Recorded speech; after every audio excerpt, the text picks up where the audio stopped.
Nem preciso apresentar, mas de qualquer forma, um enorme prazer, Michael, estar com você novamente. Michael é nosso convidado, palestrante, né, da Formação Aurora. Ele participa dos ciclos, de 2 ciclos, né? Ele participa, quem sabe no futuro também da vivência artística, né? Quem sabe? Quem sabe?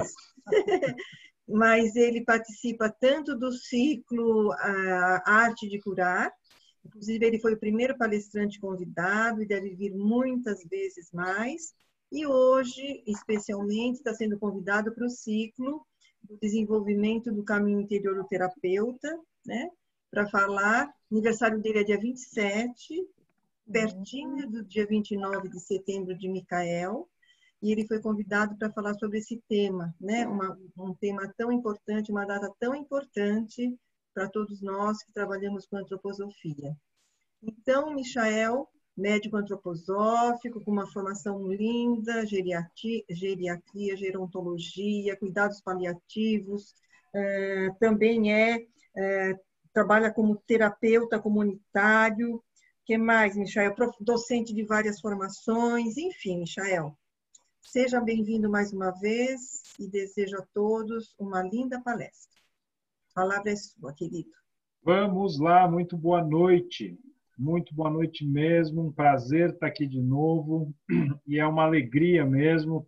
Estou aqui tentando me controlar porque estou num misto aqui de nervoso e alegria, porque o que a gente vai conversar hoje é importante demais da conta. Muito importante, mega importante. Então, eu estou nervoso e feliz, meio tremendo ao mesmo tempo. Então, vamos lá. Eu sou médico de família e comunidade, depois eu fiz geriatria, depois eu fiz cuidados paliativos. Terapia comunitária é uma formação muito linda, mas faz tempo que eu não faço terapia comunitária.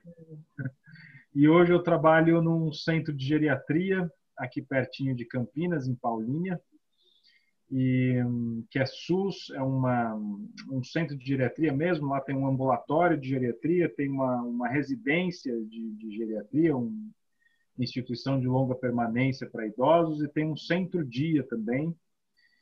E, além disso, consultório particular e palestra e curso.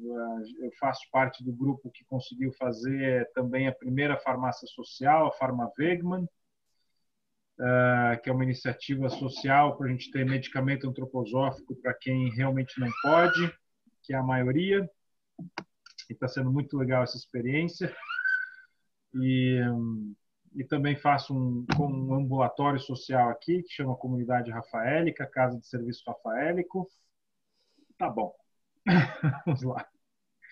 Gente, o que a gente vai falar hoje é tão importante. Meu Deus do céu, eu estou tremendo, porque toda a nossa vida, na verdade, é este tema. Na verdade, nunca foi tão importante falar de Micael, nunca foi tão importante encarnar as forças micaélicas, nunca foi tão importante. Nunca. Eu estou tão impressionado, emocionado e assim, temente a esses tempos, porque esses tempos eles vão exigir da gente, já estão exigindo, de maneira absoluta, na verdade, uma tomada de consciência, uma tomada de posição, sem a qual não haverá saída, não haverá saúde, não haverá planeta, né? A gente está vivendo tempos onde a morte impera. E esses tempos, infelizmente, vão se aprofundar ainda muito, né? Então, Micael, para a antroposofia, é uma celebração. Mas acho que Micael, em 2020, é muito mais um apelo, uma chamada. É um chamado, assim, mais do que urgente. Urgentíssimo. O que a gente vive hoje, e principalmente a partir da pandemia, vai ficando absolutamente claro a necessidade do que é Micael nos nossos corações, o que é Micael a partir dessa força do pensamento caloroso, a partir de ações verdadeiras, errando e acertando. Nunca foi tão importante. Para variar, nosso querido mestre Rudolf Steiner, obviamente, sabia disso. Ele disse isso várias vezes em círculos diferentes, seja em palestras, seja em conversas mais íntimas. Falou muito desse início do século XXI e da necessidade absoluta da gente estar ligado ao arqueu Micael. Então, vamos lá. O que é os nossos tempos, né? O que a gente vive hoje em dia? O que a gente vive hoje em dia é uma absoluta necessidade de acordar no mundo espiritual. Na verdade, nós já ultrapassamos esse limiar que a boa parte das pessoas que estudam bastante isso acha que foi a partir de 1998 até mais ou menos 2002. A gente já atravessou o limiar, a gente já vive dentro do mundo espiritual, mas a gente não sabe disso. A gente ou finge que não sabe, ou não consegue saber, ou não vê, né? Mas o fato é que a gente já está completamente dentro do mundo espiritual e a vida hoje ela se dá a partir dessa luz espiritual, desse calor espiritual. Nós já atravessamos o limiar. E o que a gente precisa fazer, então, que a gente já deveria ter feito, a gente está muito atrasado, é essa capacidade de acordar no mundo espiritual. A gente precisa, pelo amor de Deus, pelo amor do Cristo, a gente precisa conseguir acordar agora. Porque realmente tudo está a perigo e tudo está absolutamente claro, desenhado o que são esses perigos. Então, essa é a primeira questão mais importante de todas. Como é que a gente faz para acordar? Como é que a gente faz para desenvolver de verdade um pensamento que se preste aos tempos atuais? Como é que a gente faz para esse pensamento ser um pensamento claro, ordenado, límpido? Como é que a gente faz para a gente poder fazer bons julgamentos a partir dessa cabeça? Como é que a gente faz para conseguir chegar na essência do que é importante e do que não é importante? E a partir desse discernimento, conseguir se entusiasmar. Porque o que acontece cada vez mais é que a morte do espírito também se revela na morte da alma. Então, toda a nossa força de entusiasmo ela vai sendo minada cada vez mais. E é exatamente isso que as forças adversas querem, né? Então, a partir de um pensamento claro, a partir de um pensamento que consegue discernir o que é que vale a pena, o que é que precisa ser feito, que é um pensamento aquecido, plástico, nasce no coração um entusiasmo de querer fazer aquilo. E na medida em que a gente quer fazer aquilo, a gente realmente pode, tem toda, digamos, a liberdade, finalmente, de poder acertar em cheio, poder errar em cheio, quebrar a cara, se dá muito bem, se dá muito mal. E devagarzinho, então, finalmente se mexer, fazer alguma diferença no que é esse nosso século. É tudo que a gente precisa fazer. Então, vamos lá. Quem é o arqueu, o arcanjo Micael, né? Mish'al-el, né? Uma palavra hebraica, né? Mish'al-el, que significa quem como Deus. Quem como Deus, né? Que é uma palavra hebraica, uma palavra que tenta transmitir ao mundo terreno o que é essa entidade espiritual tão elevada. Micael é um ser solar.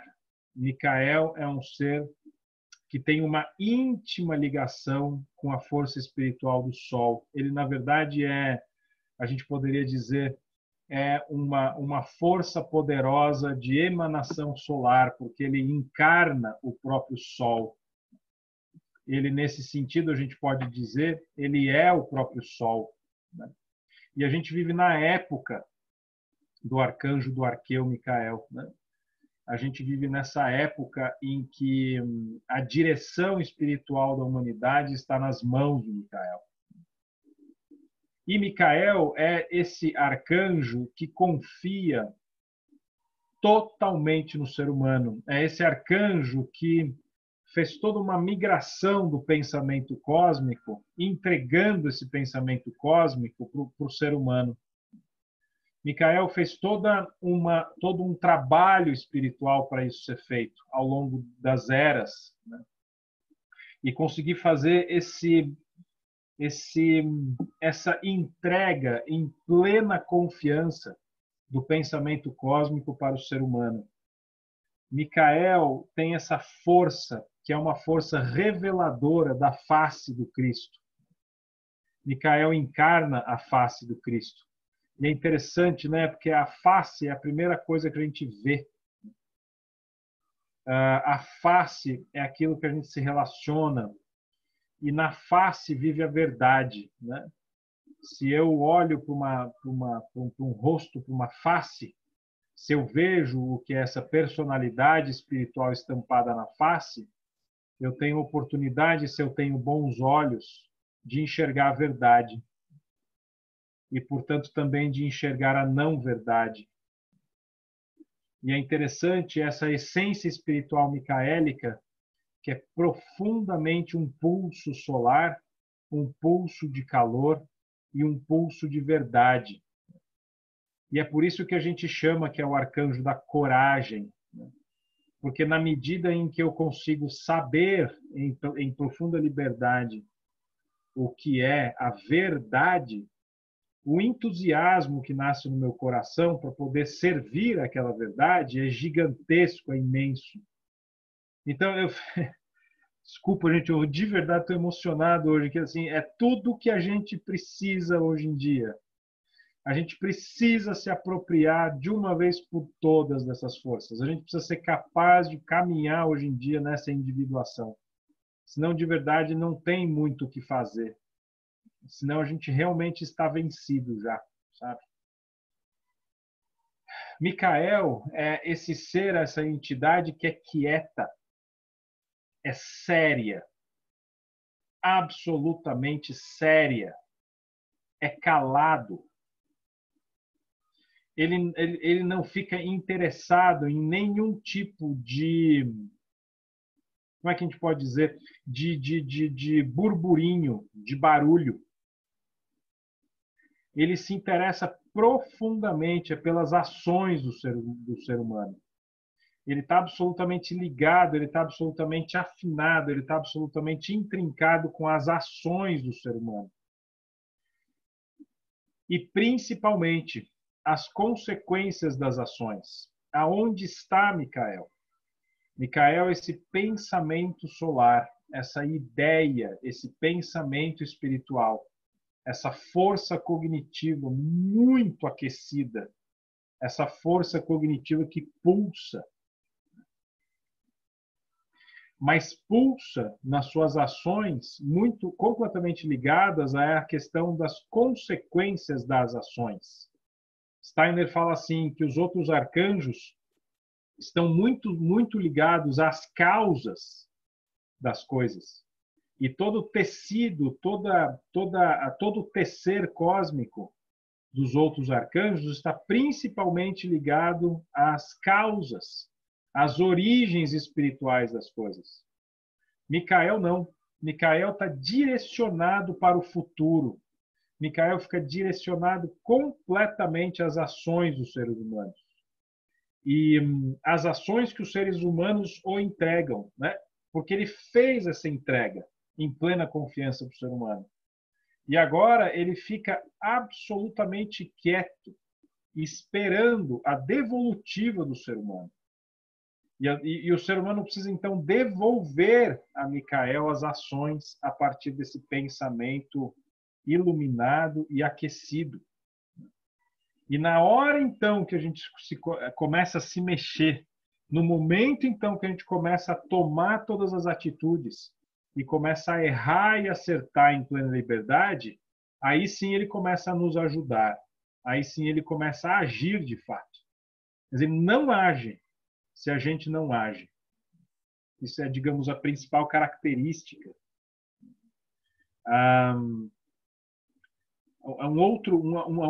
Um outro jeito de também tentar definir o que é a entidade Micael é esse contemplar do espírito, esse olhar, essa visão.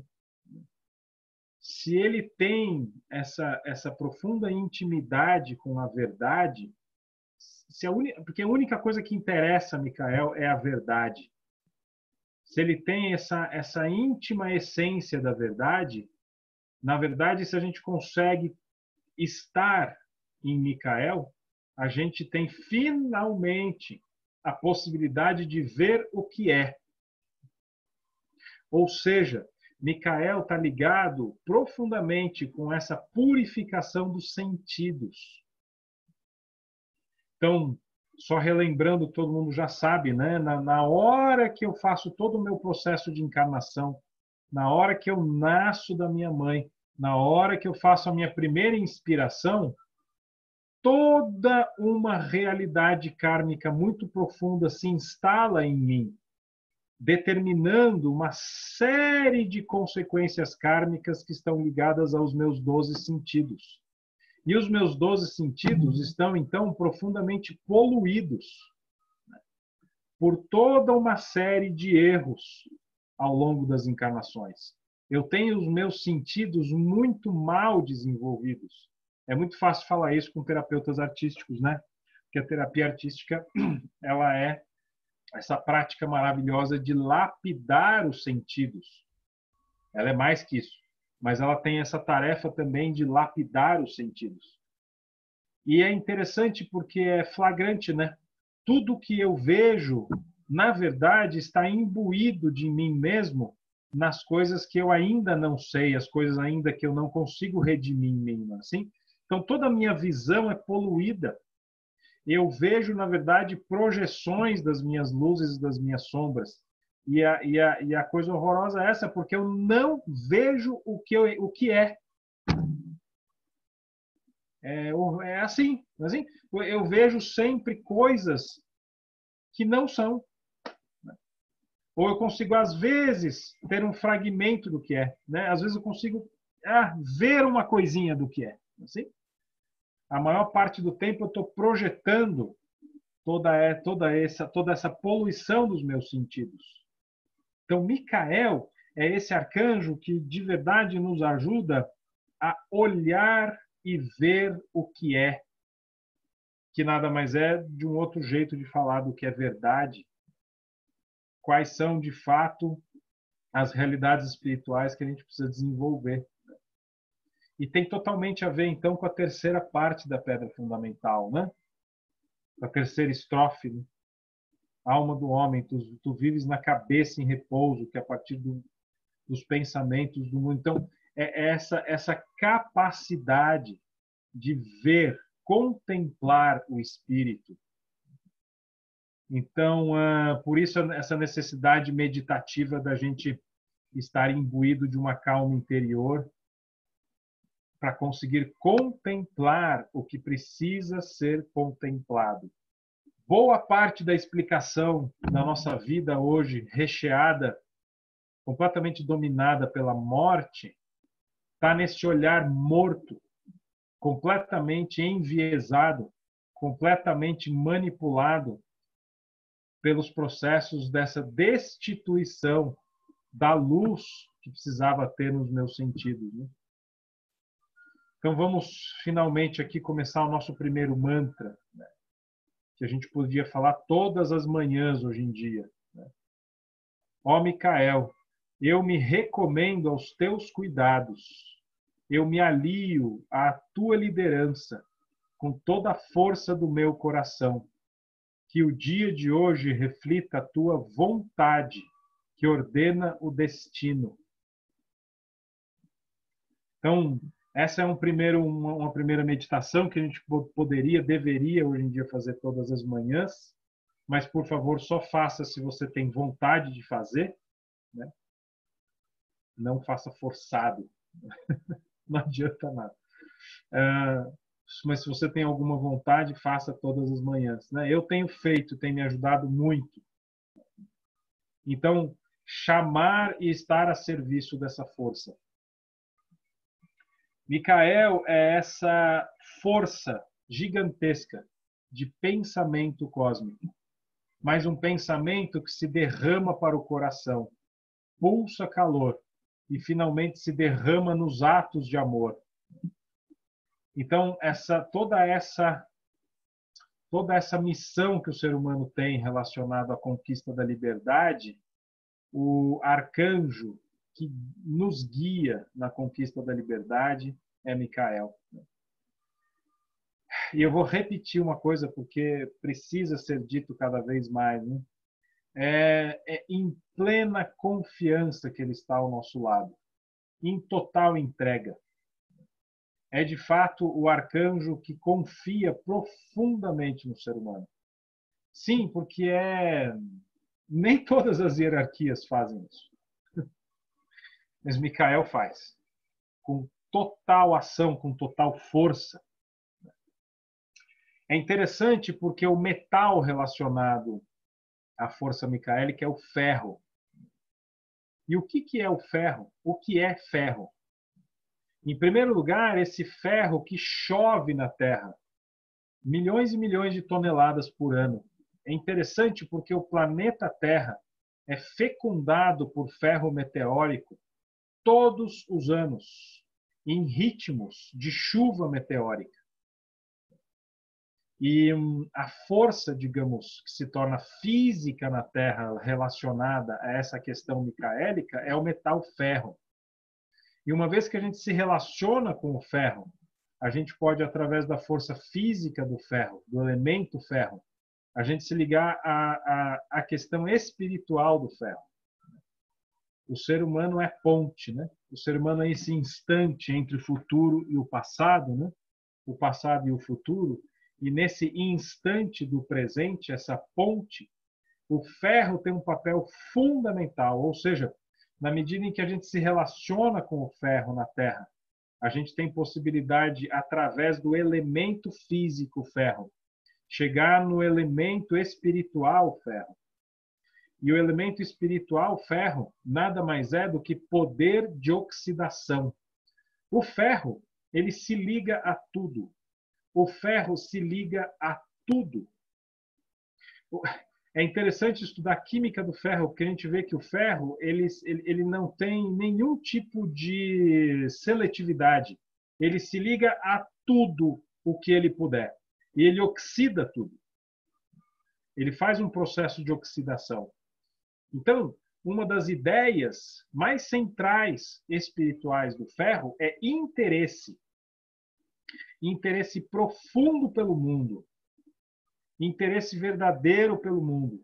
E um interesse que não tem nenhum tipo de barreira, não tem nenhum tipo de preconcepção, ou seja, não tem preconceito. Ele se liga e pronto. Ele se interessa e pronto. E ele já está ligado àquilo. E ele começa a queimar aquilo, ou seja, oxidar aquilo. Interesse muito intenso. Quem tem qualquer coisa aí com ferro na sua casa que está oxidando e enferrujando sabe o que eu estou falando. Ele vai dissolvendo em pleno interesse aquilo lá. Então, essa força de interesse, essa chuva meteórica que cai na Terra, é essa coragem. Ferro também é interessante se eu chego numa piscina. Para eu fazer decantar precipitar, decantar toda a sujeira dessa piscina, uma das coisas que eu posso jogar lá é cloreto de ferro. Quando eu jogo cloreto de ferro, tudo que está em suspensão decanta. Então, a principal força férrica é essa força de esclarecer, é essa força de limpar a minha visão. Então, tenta imaginar que eu estou aqui com uma visão toda nebulosa, toda enevoada. E se eu consigo ter uma força férrica no meu olhar, uma força férrica de Micael, eu consigo decantar tudo isso e aí eu vejo a luz. É lindo demais. Então, é perceber como uma atitude de paciência, de fidelidade consigo mesmo e fidelidade com o outro, nessa vida tão difícil, meditativa, de tentar ver o que é, de tentar se limpar, digamos assim, de tentar redimir essa visão, essa nossa visão poluída, eu vou conseguindo, de fato, clareza. Eu vou conseguindo, de fato, luz no meu pensar. E aí eu consigo clareza na minha visão das coisas. Então, eu tive o privilégio de conhecer alguns médicos antroposóficos que, para mim, são modelos para mim. Eu tento ser 1% do que eles são, sempre tentando, né? Um dia eu vou conseguir ser 1% desses caras, puxa vida. Então, uma das coisas que mais me tocam é essa calma interior, essa presença tão forte, tão calorosa e tão calma, e de perceber e olhar e ver o que é, e não se enganar. Então, pela própria observação do paciente na nossa frente, pela própria força da observação, ele já sacou o que é. Ele já sabe o que é. E aí ele só vai fazendo perguntas só para confirmar isso ou não. E aí as perguntas são direcionadas, são setas. 3, 4 perguntas. Bom.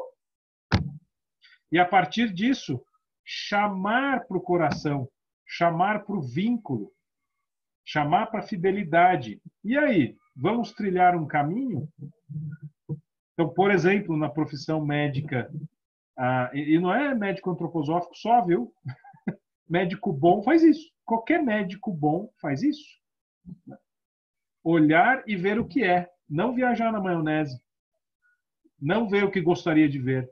Não ver o que não gostaria de ver. Olha e vê.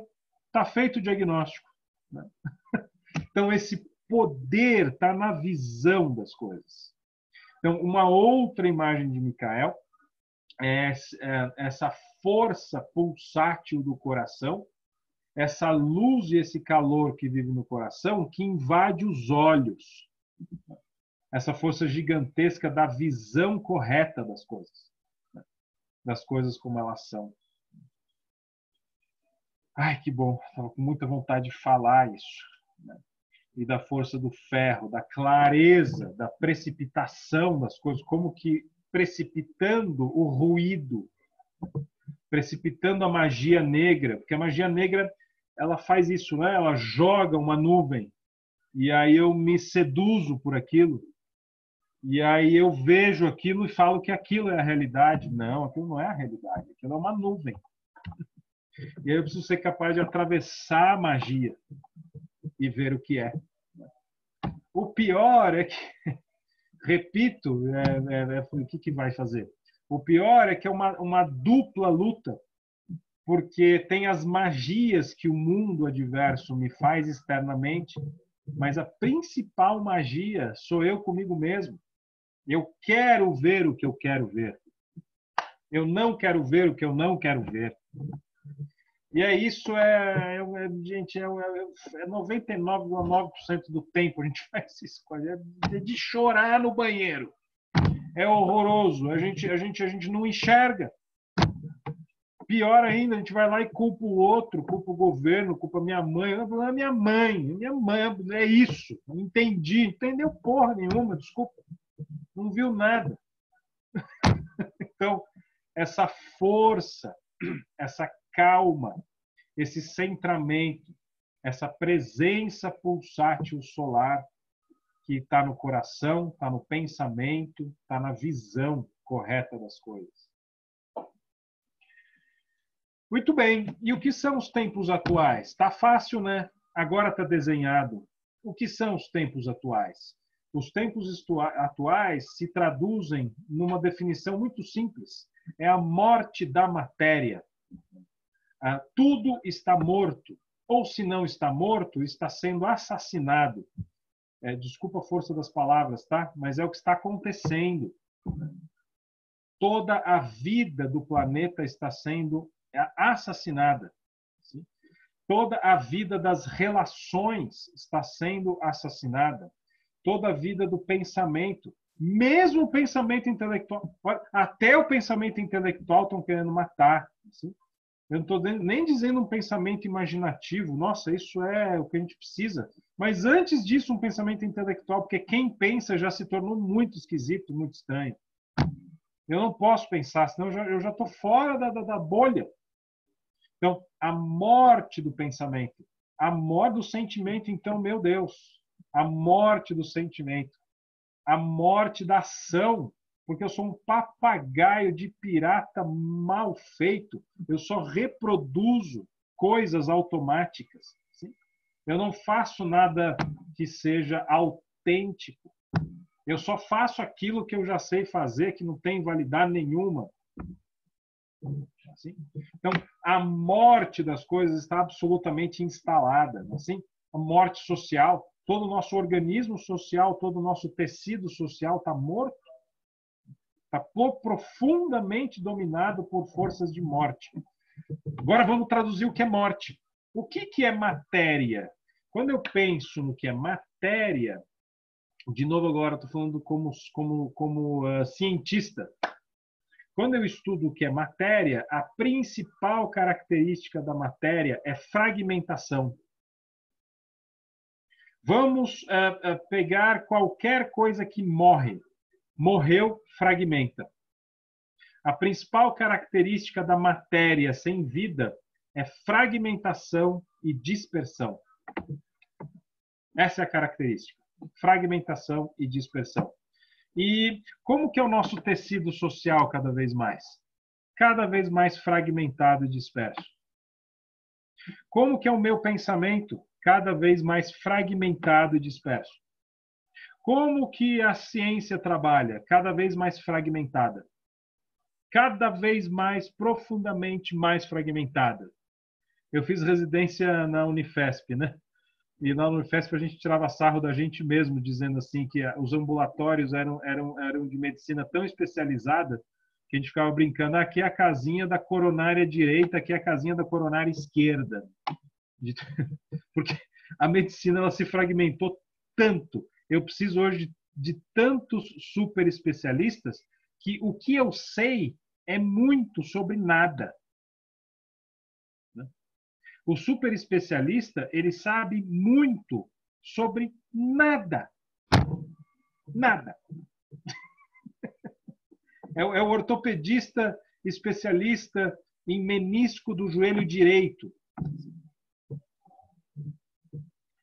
E aí ele sabe tudo sobre menisco do joelho direito, ou seja, ele não sabe nada sobre o ser humano. Assim? Gente, eu sou viciado na minha área, né? Então, cada um aí faz o seu recorte para a sua profissão. Sim, porque isso se tornou fragmentado em todas as ações humanas. Todas as ações humanas se tornaram profundamente dispersas, profundamente fragmentadas. Sim? Na medicina é ridículo. O paciente faz uma queixa. Nossa, eu estou com... Ah, não é comigo. Procura o outro cara. Aí chega no outro cara, também não é comigo. Por quê? Porque não é com ninguém. Porque o que ele está falando nunca vai se encaixar no super especialista. Então não é de ninguém, que é exatamente o que a força adversa quer. Não vai fazer vínculo. Não vai ter solução. Que é o caminho hoje da ciência. Quanto mais fragmentado, melhor.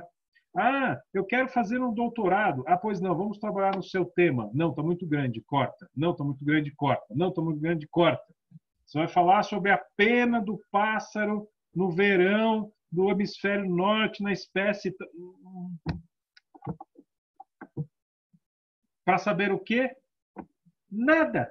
Porque aí eu não vejo nada. Tudo fragmentado.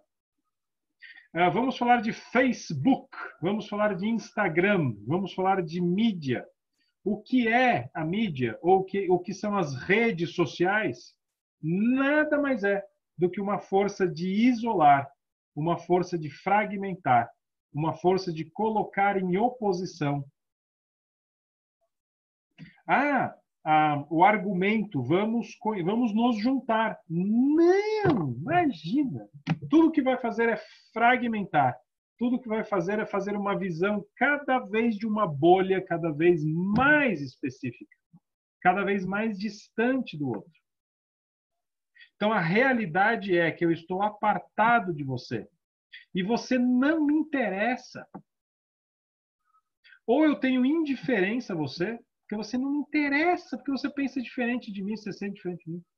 E eu só me interesso por aquilo que vai fazer ouvir o que eu penso. Se você falar o que eu quero ouvir, da maneira que eu quero ouvir, de uma maneira interessante, aí eu me interesso por você. Por quê? Porque aí eu tenho um fragmento do meu ego egoísta. Também não se trata de você. Se trata de eu ouvir alguma coisa que eu gostaria de ouvir da sua boca sobre mim. É horroroso. Percebe? Então eu vou fragmentando, fragmentando, fragmentando. E aí eu posso manipular o que eu quiser, porque está tudo absolutamente separado. E as coisas podem ser explicadas dessa maneira. Eu explico aquela bolha. Ou seja, o que na antroposofia a gente chama de força de análise. A força de analisar, cada vez mais fragmentado, cada vez mais disperso, é a força da morte. A partir do que é diferente de mim, eu começo a me sentir tão isolado, tão distante de você, que você é tão estranho a mim, que eu tenho medo. E se eu tenho medo de você, eu automaticamente me separo de você. E se eu tenho medo de você, eu odeio você. E aí as forças do ódio podem fluir à vontade. E o que mais acontece agora, então, é a gente se afasta. Agora, em isolamento social, cada um no seu laptop ou celular ou qualquer coisa, afastados. Tendo pseudo-sensações e percepções de que a gente está junto através da mídia. Bonito o quadro, né? Horroroso. Como que eu fragmento? Como que eu faço tudo estar profundamente morto? Profundamente apartado da vida. A força de ferro, por exemplo, essa força que se interessa por tudo, e você se consegue em algum momento ter um lampejo de não preconceito e conversar com um diferente de você, você ter alguma abertura para esse diferente de você, você é muito esquisito. Você é um ET, você não existe. Você é muito estranho conversar com alguém que seja diferente de você. Porque a nossa busca incessante dessa manipulação da morte é escolher a morte. Escolher apenas fragmentos egóicos mortos, que na verdade são inspirações arimânicas luciféricas, para eu poder me projetar no outro.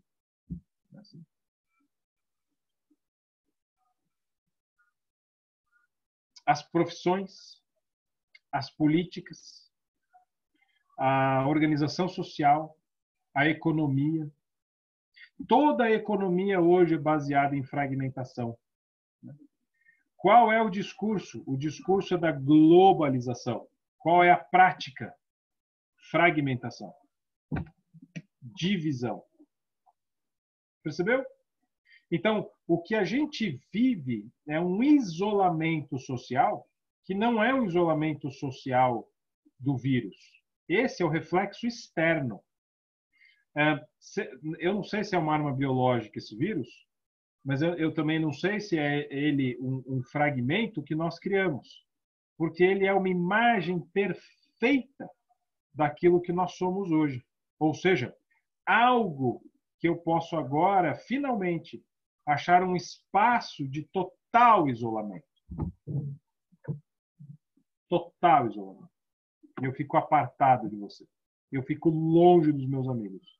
Eu fico longe dos meus filhos. Eu fico longe dos meus pais. Eu fico longe de tudo. Então, a gente está tendo essa experiência horrorosa, por exemplo, das crianças pequenas estarem olhando para adultos e para crianças e estarem vendo um troço assim, né? como é que a imagem de uma criança vê um adulto assim o tempo todo? Que imagem é essa que vai sendo formada? Porque a ação do verbo está impedida. É tão interessante quando a gente para pensar, perceber que a morte e que tudo que acontece hoje no planeta é exatamente um caminho acelerado para a morte. O planeta está absolutamente queimando, né? Está sendo devastado.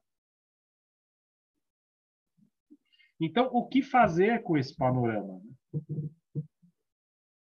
Se eu não tenho força de vínculo, nem comigo, nem com você. Se quando eu paro e vejo o que mora dentro de mim, com sinceridade, eu não tenho vontade de estar com você. Não me interessa. Então, o que fazer? O que fazer?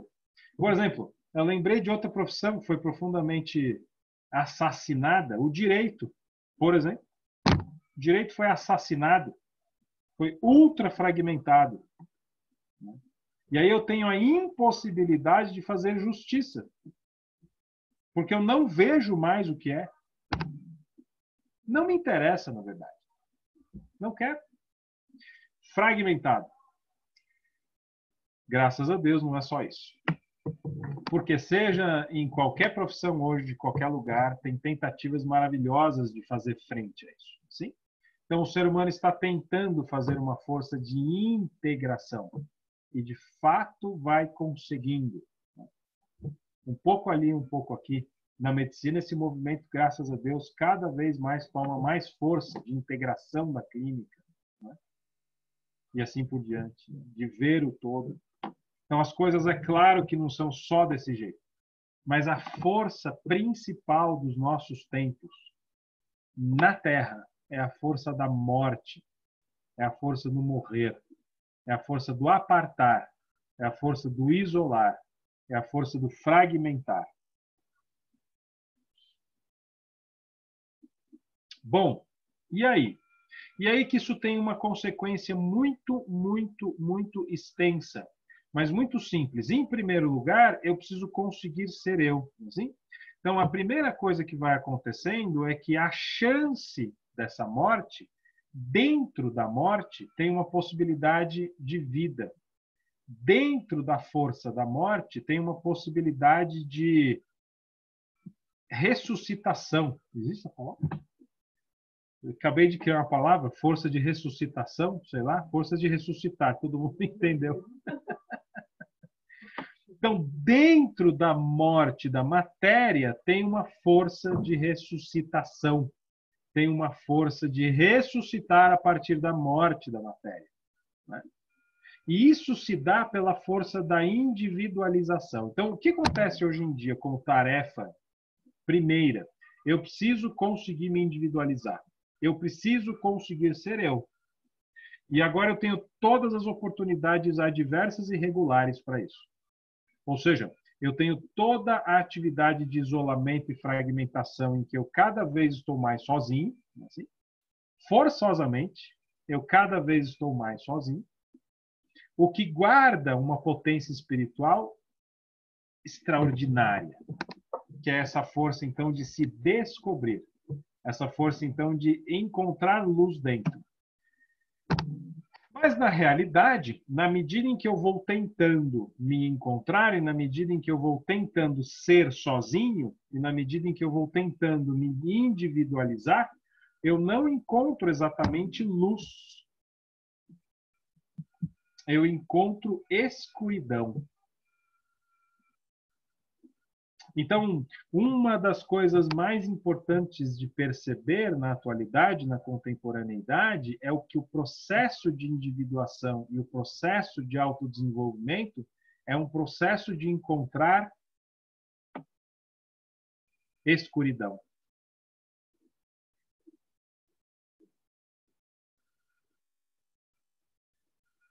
E a partir do processo de encontrar escuridão, o que fazer? Não é bonitinho. Eu não encontro soluções. Eu não me torno, nossa, agora eu sou uma pessoa melhor.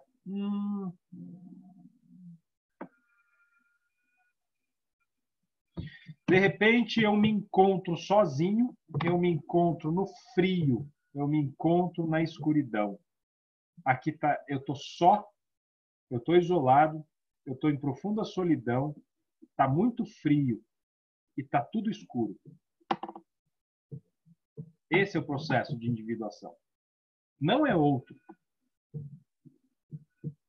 O Steiner nos avisou, né? Ele tentou avisar. Ele foi muito generoso. Se você quer fazer, bom, então, então amiguinho, é assim.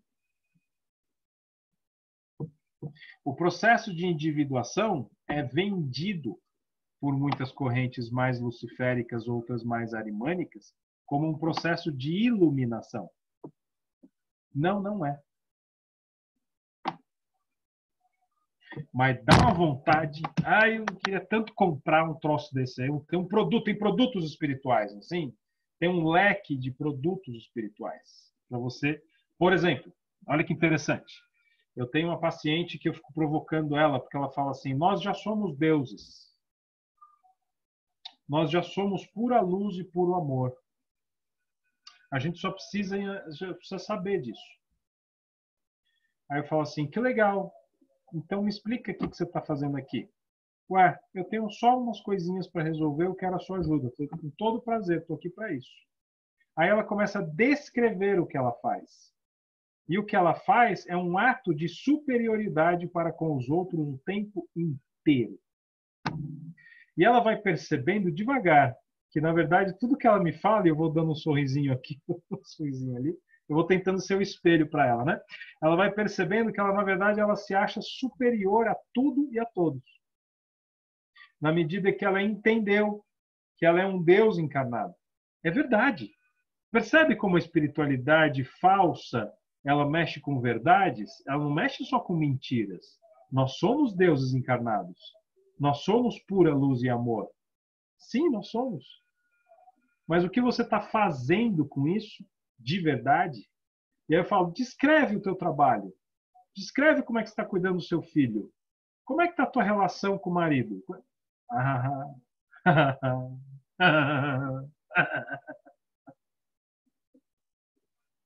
Ou seja, é possível comprar produtos espirituais.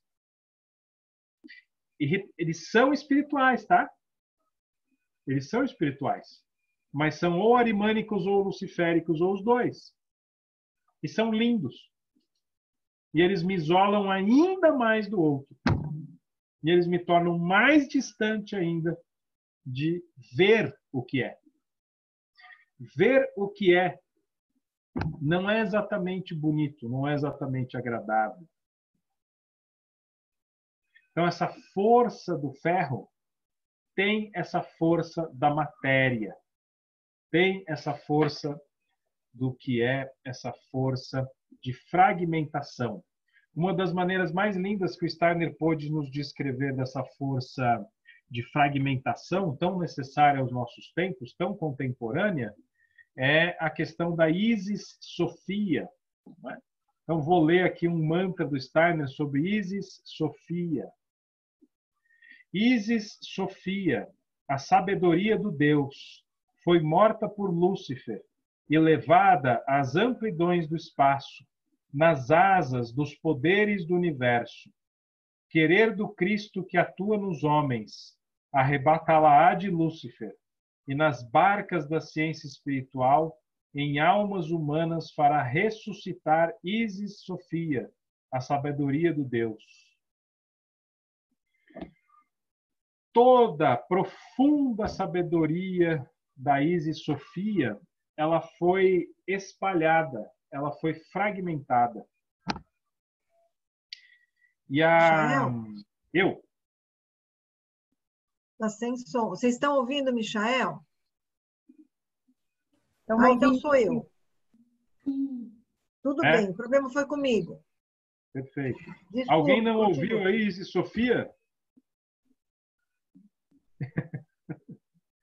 Toda a profunda sabedoria do cosmos foi absolutamente espalhada, fragmentada, quebrada no universo todo.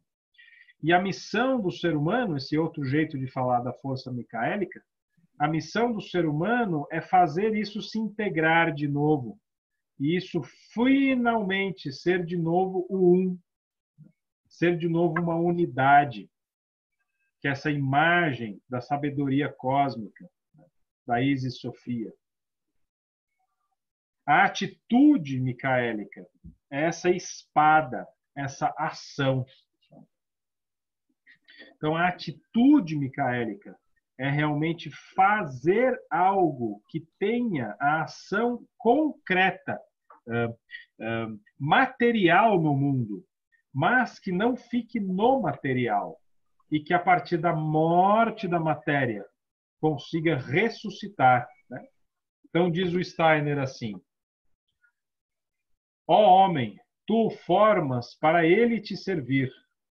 Tu o revelas em seu valor material em muitas das tuas obras, mas ele só atuará para o teu bem quando te houver revelado o sublime poder do seu espírito. Mantra sobre a espada de Micael, e entre parênteses Steiner põe assim: ferro meteórico. Vou repetir. Ó homem, tu o formas para ele te servir. Tu o revelas em seu valor material em muitas das tuas obras. Mas ele só atuará para o teu bem quando te houver revelado o sublime poder do seu espírito. Bom, então eu vou me individualizando. E vou me individualizando. E vou me individualizando. E vai ficando escuro. E vai ficando frio. Eu começo a desconfiar disso. Mas eu preciso me individualizar. Eu preciso ser um eu, meu Deus do céu. Eu preciso ser um eu. E aí nasce uma força, que é essa força de necessidade de espírito. Quando eu me encaminho para a morte, quando eu me encaminho para a minha individuação, quando eu faço um caminho de autodesenvolvimento, eu vou tendo necessidade de espírito.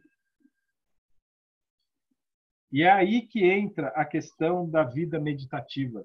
É aí que entra a imagem de Micael dominando o dragão. Então, o que eu preciso fazer comigo? Dominar os meus dragões.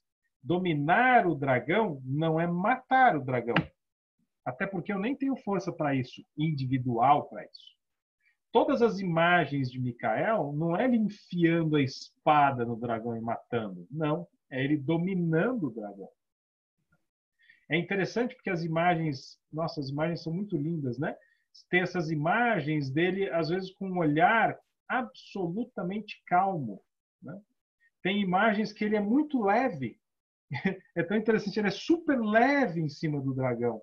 E a espada, às vezes, nem está colocada sobre o dragão, às vezes está apontando para cima. A espada, às vezes, nem está para baixo. Tem muitas imagens que a espada está para cima. Tem outras imagens que ele está olhando nem para o dragão, ele está olhando para o alto. Mas sob os pés está completamente dominado o dragão. Ou seja, a partir da morte da matéria, a partir da morte da vida, a partir do diagnóstico de que, de fato, eu sou morte cada vez mais, vai nascendo uma necessidade de espírito. Essa necessidade é uma força de dominar os próprios dragões. Porque, na verdade, quando eu estou fazendo um caminho de autodesenvolvimento, por exemplo, antroposófico, na verdade, o que eu vou encontrando é os meus dragões. São os meus dragões. Que, olha, não é bonito. Não é bonito. E aí eu preciso dominá-los, ou seja, eu preciso admitir que eles são meus, não é assim? Não é culpa da minha mãe, é por isso. É culpa da minha mãe. Agora entendi. É minha mãe, é meu pai, aquele desgramado. É o governo, é o outro, é a escola. Não, não. Não, não, não, não. Não. Desculpa, sim. Ser adulto, desculpa, não dá mais para essa conversinha fiada. Precisa virar adulto. Então, para virar adulto é meu mesmo. Eu faço isso, eu seduzo, eu saio, eu procrastino, eu engano, eu conto uma historinha para mim, eu conto uma historinha para o outro. Ai, desgraça que é ficar se vendo, meu Deus do céu. Dá um arrepio, um desgraça. Bom, é isso que eu faço. Bom, aí eu preciso... É meu mesmo, tá bom, admito, né? Aquela imagem como é que chama aquele filme, meu Deus do céu, né? Pede para sair, pede para sair. Então, se você consegue ficar e falar, tá bom, é meu, aí nasce uma necessidade profunda de espírito. Porque aí você vê que o tamanho dos seus dragões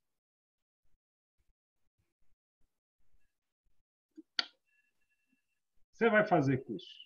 Bom, sei lá, eu não sei. Aí eu sinto uma profunda impotência, não é assim? E eu tô só. Eu não sei o que fazer. Eu tô só. Eu tô profundamente impotente. Eu não sei o que fazer. O pulo do gato. É devagar, devagar, em vida meditativa, em autopaciência, em autocarinho, realmente ir meditando sobre o conteúdo central da antroposofia. Não eu, mas o Cristo em mim. Conteúdo cardíaco da antroposofia. Conteúdo central da antroposofia. Não eu, mas o Cristo em mim. Porque eu, quem sou eu para dominar esses dragões? Essa é a verdade. Então, sozinho, não vai rolar. Sozinho vai dar ruim, já deu ruim mesmo. Na verdade, eu olho assim, falando, mas só deu ruim aqui, gente, o que eu faço? Então, a partir dessa força da consciência e da autoconsciência de perceber que os dragões são meus, nasce uma necessidade profunda de espírito. E essa necessidade profunda de espírito não se revela assim, ó, não. Ela é um caminho. Então, viver com perguntas. O que eu faço aqui? Viver com ações. Vou lá e faço. Ih, deu errado. Bom, pergunta de novo. Faz de novo. Opa, deu um pouquinho melhor aqui, deu um pouco mais certo. Ih, mas ferrou aqui do outro lado. Bom, então, é essa nossa lida. Então, o que é a vida do eu atual? O que é a vida do eu? A vida do eu é essa tentativa absolutamente honesta, absolutamente cardíaca, de tentar fazer algo. Mas eu vou tateando no escuro. Eu não estou vendo. Ou que eu estou, ou que eu vou. Então, agora que eu vou tateando no espírito, eu faço de fato a vida do eu. E a vida do eu é uma vida que tem as contradições da vida intrínsecas a ela. É contraditório. Às vezes consegue uma certa coerência, mas a maior parte das vezes é incoerente. A vida do eu não é a alma da razão. A vida do eu tem a ver com a alma da consciência. E a alma da consciência, muitas vezes, não tem lógica, não tem racionalidade. A vida do eu é esse lampejo espiritual de estar tentando fazer mesmo o que precisa fazer. E quando eu tento fazer mesmo alguma coisa que eu estou fazendo, é muito bom. E é muito drástico, às vezes. E é muito ruim. E aí, Micael me ajuda. Pronto, chegamos. Na medida em que eu estou de verdade nesse caminho de individuação, na medida em que a vida do eu se torna agora finalmente uma possibilidade, porque eu já consegui um pouquinho de maturidade de não culpar o outro, nem o governo, nem nada, e vi que é comigo a história, aí começa um processo meditativo, angustiante, de fazer. Aí eu começo a fazer. E na medida em que eu começo a fazer, a vida do eu começa a agir. E na medida em que a vida do eu começa a agir, Micael está comigo. E agora as coisas se concatenam. E às vezes eu não vejo. Mas às vezes eu começo a ver. Então, por exemplo, o que eu vejo na minha vida hoje em dia, por exemplo? Eu e a Silvia é minha secretária, né? E eu e a Silvia, a gente já há um tempo vê que a minha agenda não sou eu que faz e também não é a Silvia que faz a minha agenda. É muito doido, porque a minha agenda, eu não sei o que acontece. Sei que as forças vão agindo e eu vou recebendo as pessoas que eu preciso atender naquele dia. É impressionante.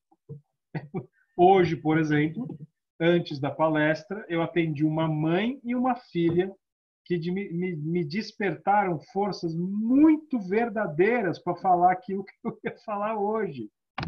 É tão interessante perceber como, se não fosse essa mãe e essa filha que eu atendi, talvez eu não estaria aqui mais acordado ou mais animado, entendeu? Porque o que eu tive que fazer com essa mãe e com essa filha ali foi porreta. E eu tive vontade de pegar essa menina e trazer para casa. Falar assim, ó, essa mãe não vem para casa, nem para cá. Não, não dá. Não é massacre da serra elétrica com essa criança. Mas não, essa é a mãe, essa é a família. E essa cegueira, cego, tudo cego. E a menina sofrendo horrores. Todo mundo cego em volta dela. Então, por exemplo, essa vida de tentar fazer as coisas tem essas coisas muito legais. A Silvia fala, pô, eu não sei o que acontece, mas liga, desmarca um, marca outro, de repente acontece uma coisa, os horários também, falta um, aí me liga uma coisa que eu precisava fazer. É impressionante. Então, essa força de confiança em algo que eu ainda não vejo.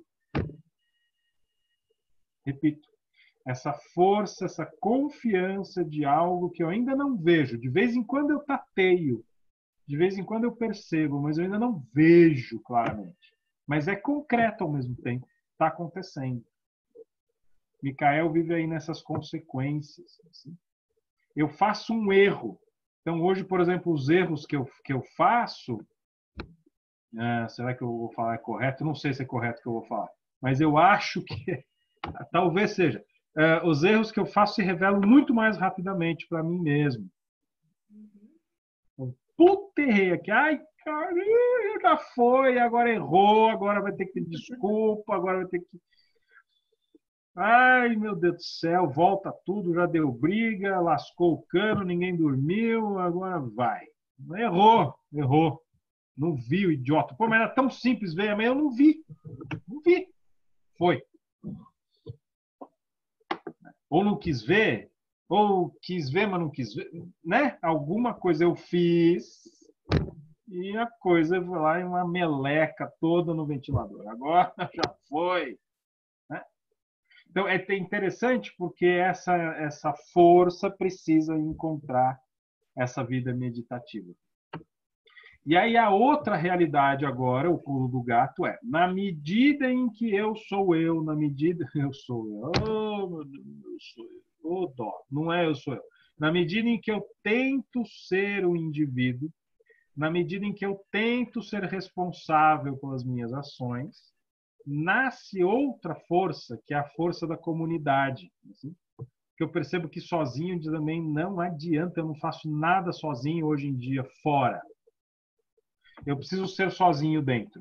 Mas lá fora, eu preciso fazer com alguém, eu preciso fazer para alguém. Né? E agora nasce essa força da comunidade. Ou tem que nascer uma força da comunidade. Mas agora vem outro problema central da nossa época. Como é que eu me vinculo com o outro? Como que eu me vinculo com o outro? E aqui eu quero trazer outro mantra maravilhoso, espetacular do Steiner. Outro mantra, que ele chama de fidelidade. Fidelidade.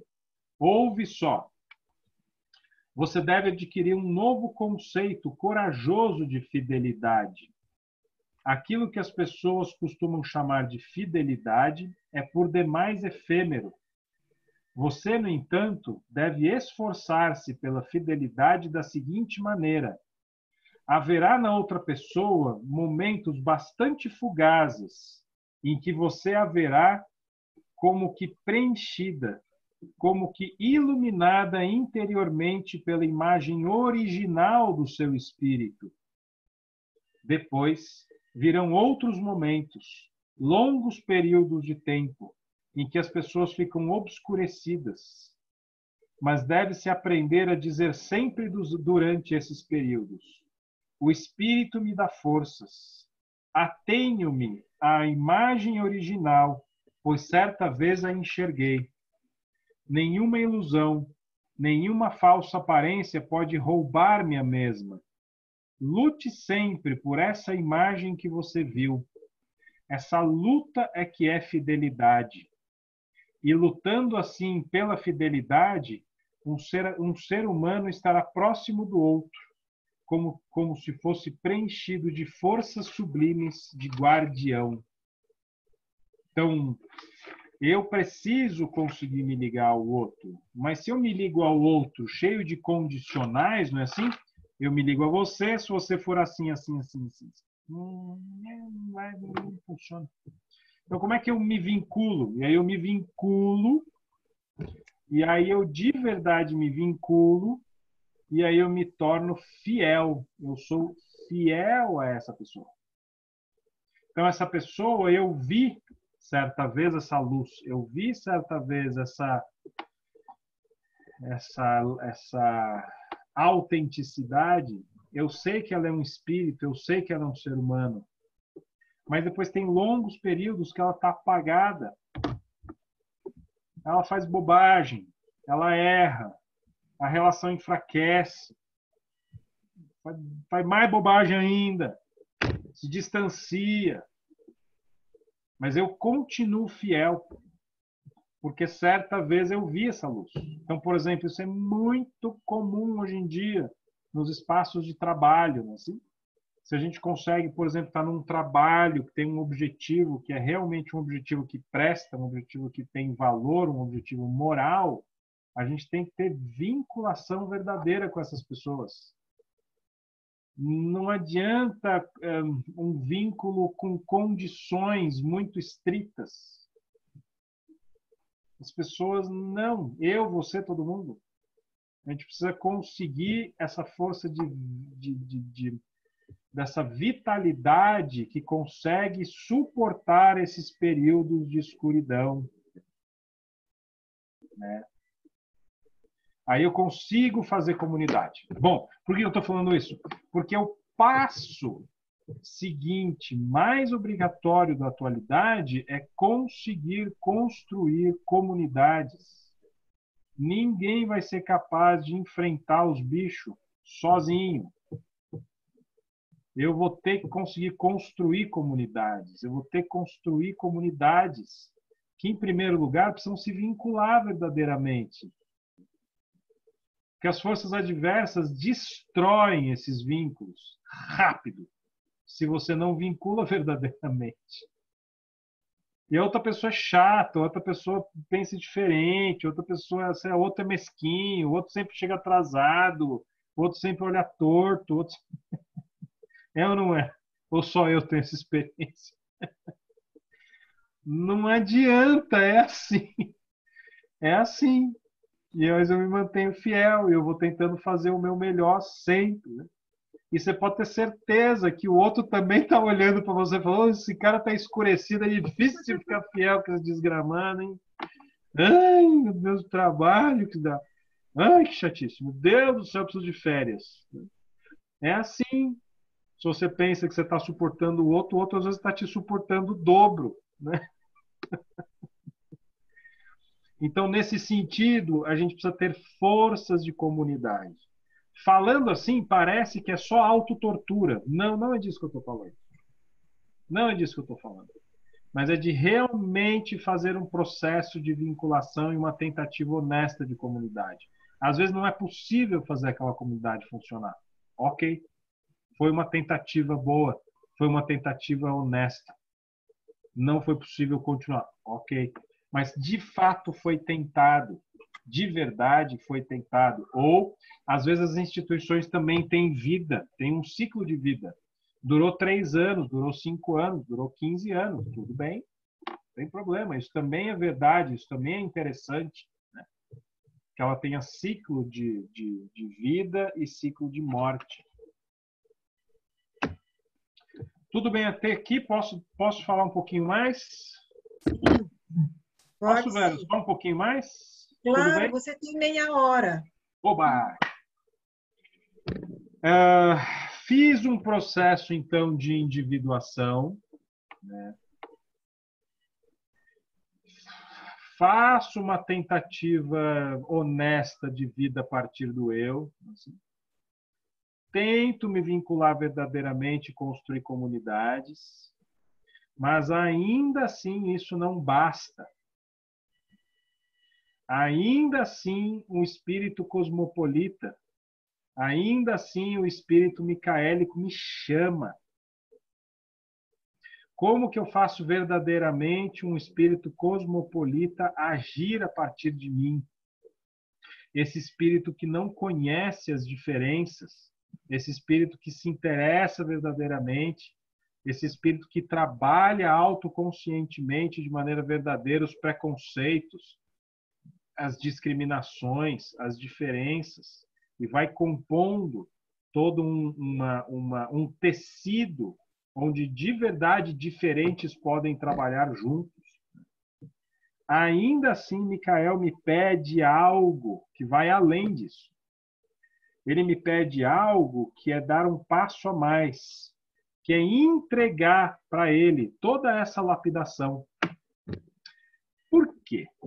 Porque na medida em que eu vou tentando de verdade me lapidar, eu vou ficando muito apaixonado por mim, sabe?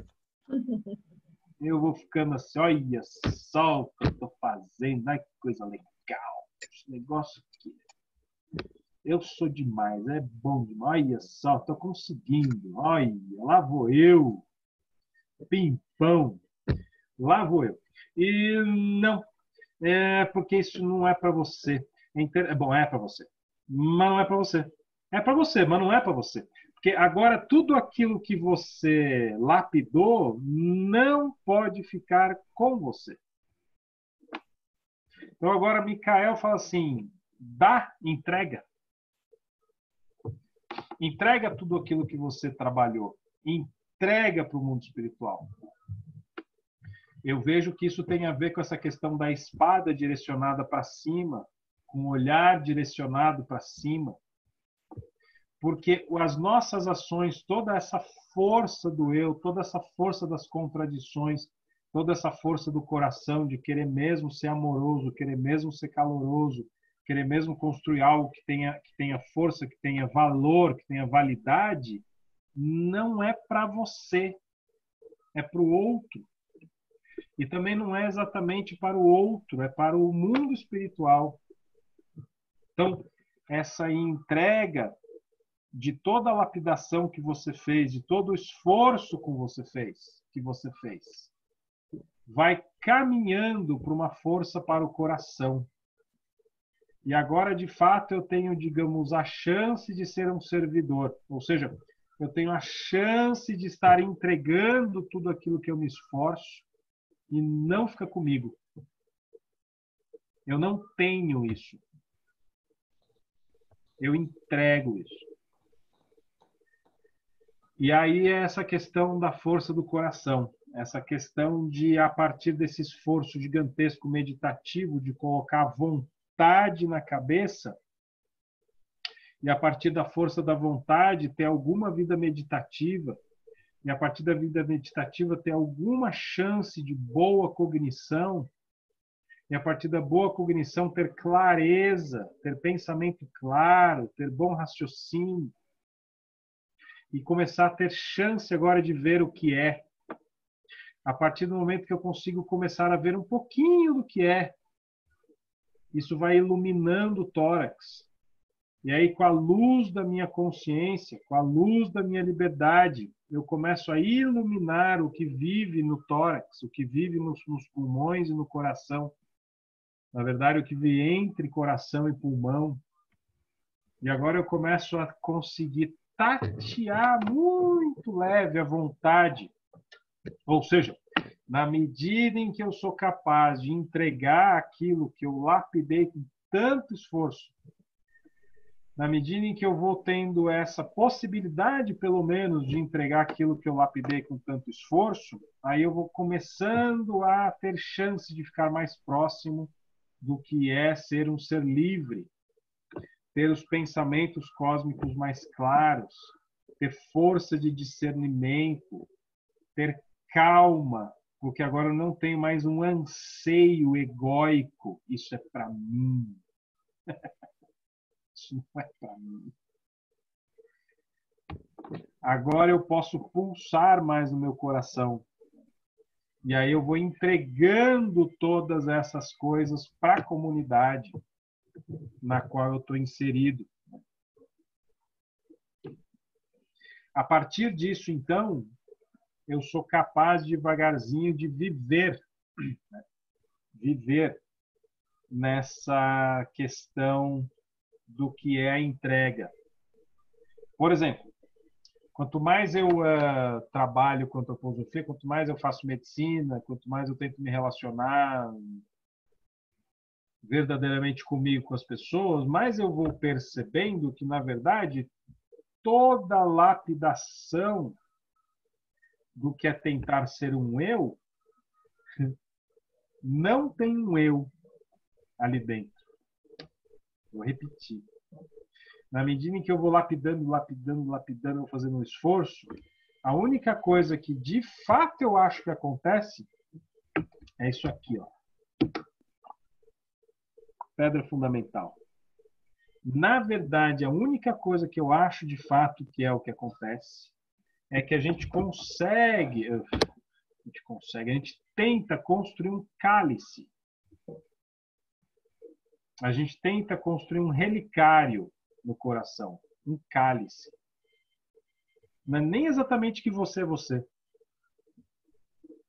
Na verdade, o que a gente tenta é construir um cálice no coração para receber algo, ser agraciado por algo. Então, a partir dessa entrega para a comunidade, a partir dessa força de servidor, a partir dessa responsabilidade de perceber os sacrifícios que eu preciso fazer, aí eu consigo talvez chegar nessa realidade que é, digamos, o que se transformou num mantra, né? Isso não nem é um mantra. Isso se transformou num mantra que eu vou falar agora. Não era um mantra, isso é um trecho de uma palestra de 1910 do Steiner, né? Lá em Bremen, no norte da Alemanha, que todo mundo conhece, graças a Deus ficou famoso, né? Que é esse aqui, ó. Tudo que pertence ao passado tem que ser reduzido ao nada. As nuvens ficaram espessas em volta do homem, e ele terá que encontrar a sua liberdade, encontrar o seu próprio poder, toda a sua força a partir deste nada. A necessidade material externa mudará para a necessidade de alma. A partir dessa necessidade profunda de alma, a visão nascerá. Temos que erradicar da alma todo o medo e terror do que o futuro possa trazer ao homem. Temos que adquirir serenidade em todos os sentimentos e sensações a respeito do futuro. Temos de olhar para frente com absoluta equanimidade para com tudo que possa vir. E temos que pensar somente que tudo que vier nos será dado por uma direção espiritual plena de sabedoria. Isso é parte do que temos de aprender nesta era. Saber viver em pura confiança, sem qualquer segurança na existência. Confiança na ajuda sempre presente do mundo espiritual. Em verdade, nada terá valor se a coragem nos faltar. Disciplinemos nossa vontade e busquemos o despertar interior todas as manhãs e todas as noites. Então, todo mundo conhece, né? O que virou um mantra, porque de fato é uma força de mantra, né? É um trecho de uma palestra que na sociedade antroposófica, no meio antroposófico, se tornou um mantra muito importante. Então, a partir dessa força de morte, a partir dessa força de isolamento, a partir dessa força de solidão, algo surge. Esse algo que surge é uma força para o eu. Só que essa força para o eu também não é para você. Então, agora eu preciso ser capaz de entregar essa força. De entregar essa força. Essa força não é exatamente minha. E na medida em que eu sou capaz, então, de entregar essa força, talvez eu seja capaz, então, de construir essa pedra fundamental. Talvez eu seja capaz de construir esse relicário. E o que pode viver dentro desse relicário, de fato, é o Cristo. Não eu, mas o Cristo em mim. Então, o Cristo é a única força que pode estar nesse relicário que dê conta da tarefa. Não sou eu, não é você.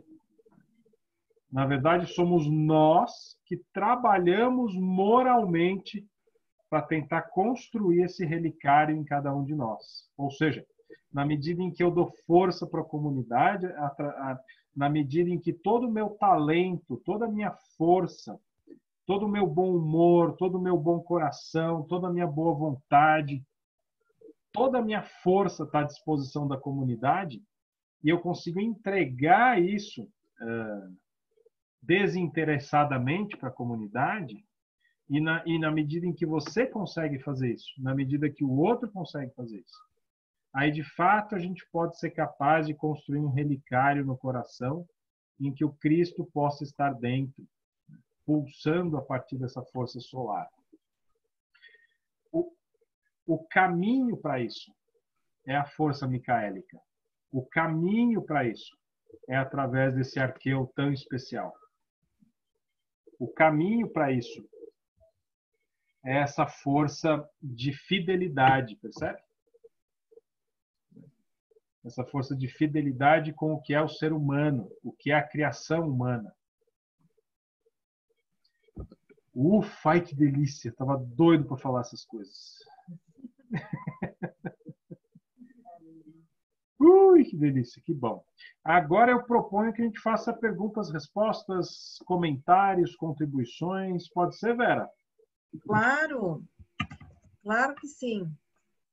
Isso não pode ficar só comigo aqui, de jeito nenhum, senão não vai ter muito valor isso aqui, né?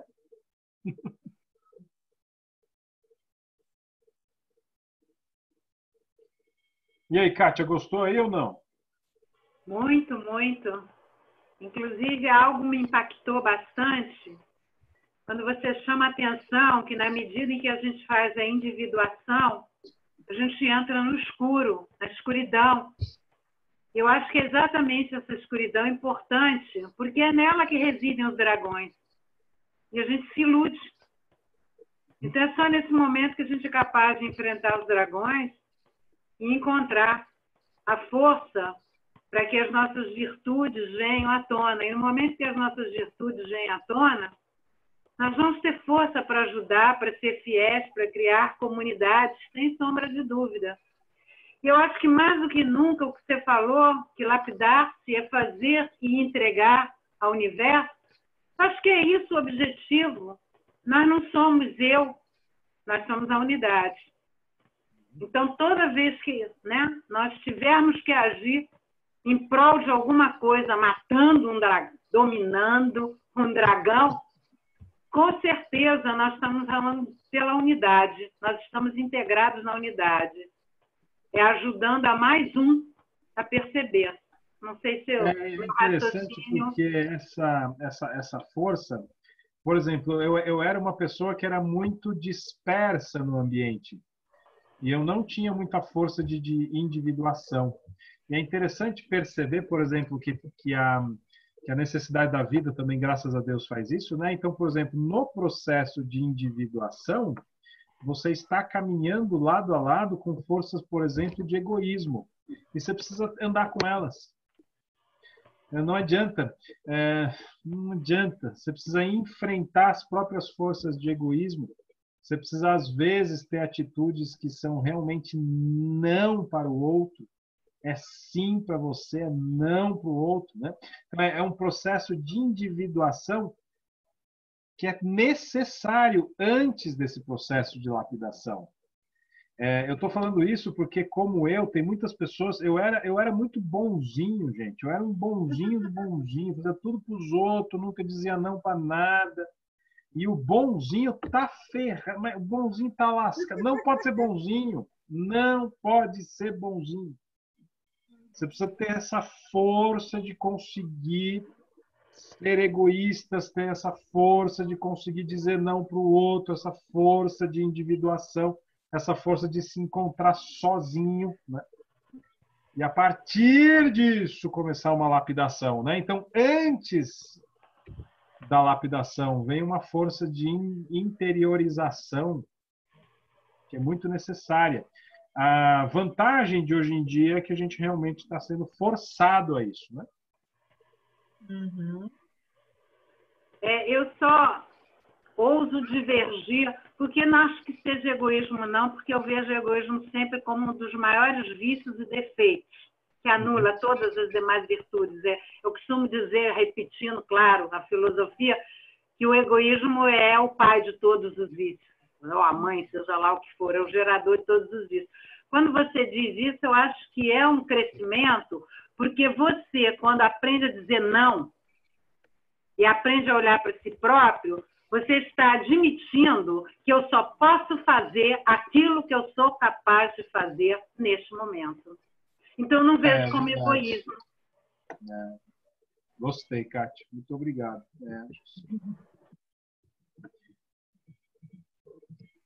E aí, quem mais?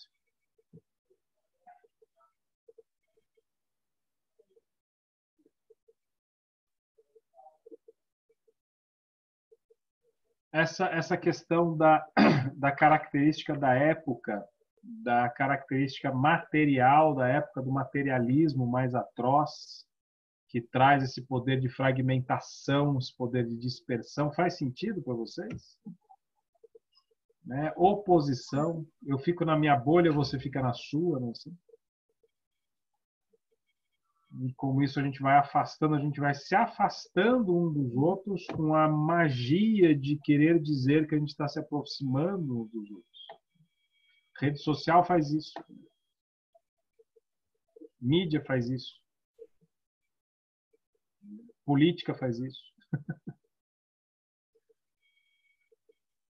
Então a gente precisa ser capaz de quebrar furar as bolhas, né?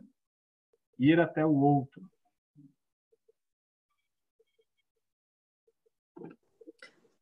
Michael. Fala, Leila. É a Cíntia. Não, é Cíntia. Oi, Cíntia. Não, então, Cíntia. Vamos lá, Cíntia. Oi. Não, até essas forças de interiorização, né? Eu fiquei pensando de individuação, que você vai para esse escuro, né? E você está sozinho, mas o quanto você precisa, né? Dessa comunidade, ter essa teia em volta, né? Essa confiança no seu meio, né? Porque eu já passei por esse buraco fundo aí, quando eu entrei em depressão, já surtei também. E, assim, se não fosse essas pessoas em volta, que, graças a Deus, aí eu percebi o quanto eu tinha realmente construído nessas relações, né? Porque aí que você testa realmente se você pode se jogar, né? E eu acho que a individuação também vai nesse sentido, né? De você poder dizer assim, não, espera um pouco, agora eu preciso de mim um pouco e preciso me encontrar, né? Então, o quanto é importante essa comunidade, né? Essa teia, né? Essa confiança, né? Para você. Hoje eu posso me jogar quando eu decido me jogar, mas, né? Nesse momento da doença eu caí lá no buraco fundo e graças a Deus me segurar. É isso. É isso, né? Eu acho que essa questão muito séria dessa habilidade, por que não dizer isso, essa força, essa habilidade de construir vínculo, né? Que é tão necessário. Porque os vínculos, de fato, estão sendo colocados à prova, né, Cíntia? Bem isso que você falou, né? E eles precisam ser colocados à prova, porque eles precisam ou romper ou se fortificar, né? Precisa, rompe, ou vai ou racha. A nossa época é o vai ou racha, né? Sim. Então, se rachar é uma pena, porque é grave. Grave. É grave o que acontece, tem consequências muito difíceis, assim. Ou se fortifica, é uma coisa impressionante como fortifica. É verdade. Você sai muito mais forte quando você consegue acolher todo mundo, essa unidade, né? Que não é você sozinho, não faz nada mesmo, né? A gente não consegue, né? É isso. É isso mesmo. Obrigada, eu adorei a palestra. Ah, que bom, ótimo. Eu tentei, gente, eu não sei o que vocês acharam, assim, mas foi o que eu tentei. Eu tentei não fazer uma palestra teórica. Não. A gente está vivendo algo que é sério demais. É sério demais. É muito importante que a gente consiga estar juntos e tentar fazer esses vínculos verdadeiros em prol de algo que tenha valor e algo que tenha alguma moralidade. A moral está sendo completamente disso, está sendo atacada frontalmente. O que é moral, o que tem valor, né? Então, nunca foi tão importante pensar com clareza, nunca foi tão importante ter bom senso. É interessante essa questão do bom senso.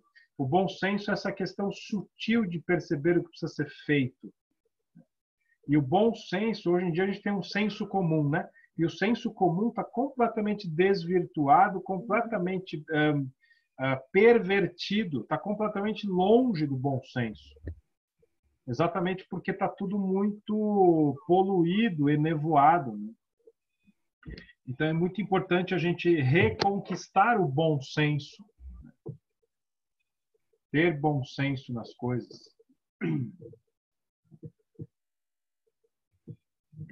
Michael, e o que você falou também que é muito interessante, a gente passa por um processo de individuação, na verdade, sem se perder, né, comprando essas culturas de como eu vou me iluminar, né, que foi o que você falou, e ao mesmo tempo vincular-se, que é ver a luz no outro, mesmo que aconteçam processos de escuridão nesse outro, mas você não perde aquele interesse, o vínculo verdadeiro por ele. E foi o que a Cintia exemplificou. Então, na verdade, é uma individuação, mas numa rede, né, de vínculos verdadeiros na comunidade.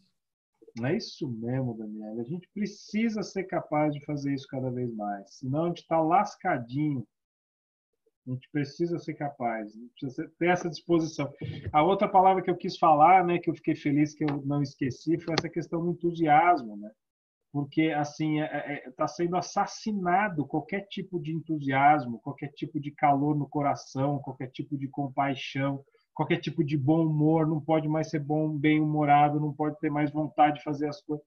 A gente está sendo muito oprimido por essa situação, que está muito pesada mesmo. O que a gente está vivendo está extremamente pesado, está difícil. Então, a gente precisa ser capaz, de novo, de ter essa nutrição, né? De ter essa nutrição espiritual que me nutre, de ter entusiasmo de novo, né? Ter tesão de fazer as coisas, porque está difícil.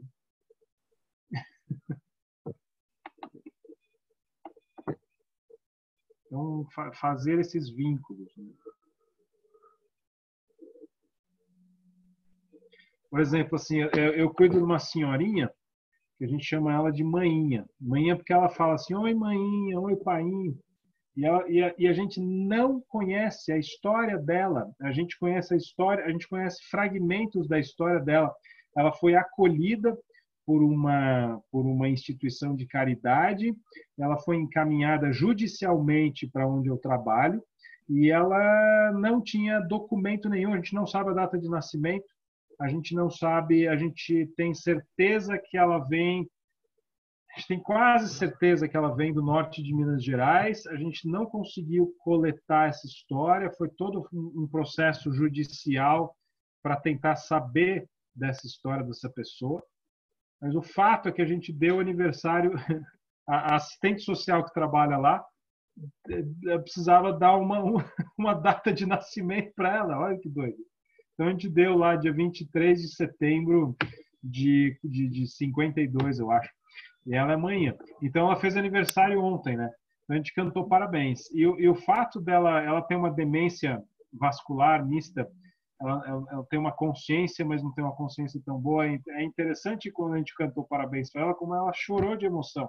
Porque você imagina, ela não tem família, ela não tem memória de família, ela não lembra onde nasceu, ela não sabe coisas da história dela. E, de repente, ela vive ali, que é um asilo, né? É uma instituição de longa permanência para idosos. Então, a família dela somos nós ali. Tanto é que ela sabe, assim, doutor não está vindo aqui, não veio hoje. Não... Ela conhece todo mundo, né?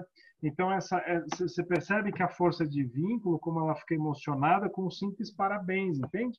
Então, é importante esse vínculo, esse olhar humano,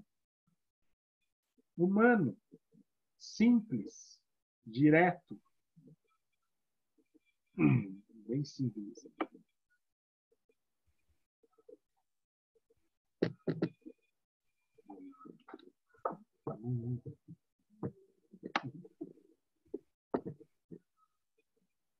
Muito bem, pessoal, está em silêncio, está precisando dormir. Então, eu vou falar o último verso, que é essa questão de falar, entregar para Micael à noite tudo que você fez em plena confiança.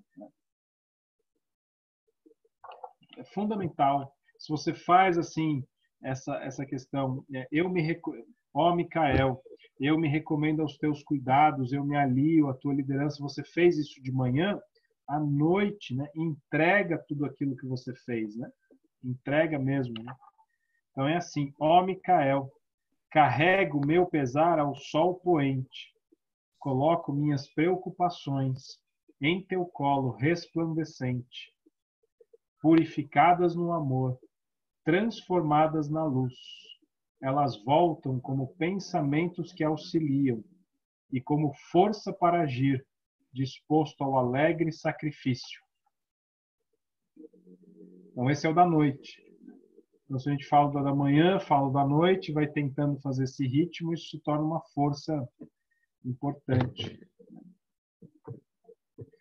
Bom, gente, muito obrigado. Foi um pouquinho antes. 9 horas, Vera, olha. Pontualmente, em cima.